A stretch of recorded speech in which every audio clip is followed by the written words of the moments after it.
Chest cavity का size क्या होता है, इंक्रीज होता है। This is the chest cavity.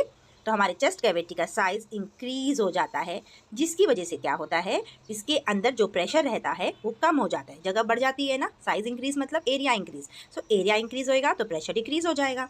तो प्रेशर डिक्रीज होता है तो प्रेशर डिक्रीज होएगा, उसकी वजह से लंग्स क्या होंगे, एक्सपैंड होंगे। एक्सपैंड होने की वजह से लंग्स के अंदर का प्रेशर भी डिक्रीज होएगा। ओके, और डिक्रीज होने की वजह से हमें ये याद रखना है कि कभी भी मूवमेंट हाई टू लो होता है। ओके, तो यहाँ पे भी क्या हो रहा है, लंग्स के अंदर प्रेशर लो है और एटमॉस्फेरिक प्रेशर हाई है। ओके, सो एयर कहाँ से आएगी, from outside the atmospheric air will rashes inside the lungs. Okay, so this things happens during inhalation.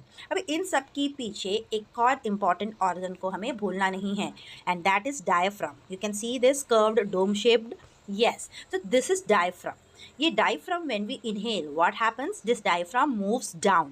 Okay, and because it moves down और area बढ़ता है, area बढ़ता है तो प्रेशर डिक्रीज होता है। ओके, तो हमें साथ साथ में इस डायफ्राम को भी याद रखना है। एक और बार वापस एक्सप्लेन करती हूँ। हमारे रेस्पिरेटरी साइकिल में सबसे पहला हम पढ़ेंगे इंस्पिरेशन, या तो हम उसको इनहेलेशन भी कह सकते हैं। ओके, इसमें होता क्या है, इसमें रिब्स आउटवर्ड्स मूव करते हैं। रिब्स पता है ना क्या है, लंग्स को प्रोटेक्ट करता है, हार्ट को प्रोटेक्ट करता है, bones, that is the ribs. So this ribs will move outward.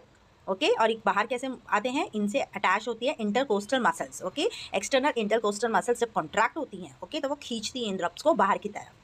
तो जब ये बाहर की तरफ खींचते हैं तो डायफ्राम भी मूव होता है, diaphragm moves downward. Okay, and normally उसकी पोजीशन डोम शेप्ड है। ओके, ये यू शेप का डोम शेप उसकी नॉर्मल पोजीशन है, लेकिन जब रिब्स आउटवर्ड मूव होते हैं तो डायफ्राम डाउनवर्ड मूव होता है।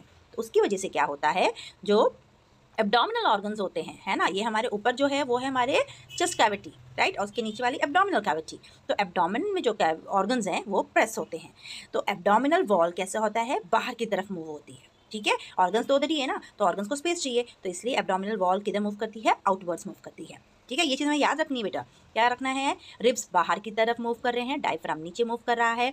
डायफ्राम नीचे मूव कर रहा है इसलिए एब्डोमिनल ऑर्गन्स दब रहे हैं, और क्योंकि उनको स्पेस चाहिए तो एब्डोमिनल वॉल बाहर की तरफ मूव कर रही है। ओके, अभी ऊपर का चेस्ट कैविटी की एरिया बढ़ गया है ना, वॉल्यूम इंक्रीजेस, तो जिसकी वजह से प्रेशर कम हो जाएगा और बाहर की हवा जो कि हायर प्रेशर में है अंदर की तरफ मूव करेगी, क्योंकि अंदर प्रेशर लो है। Okay, so outside air rashes inward. So I hope you have understood the process of inhalation.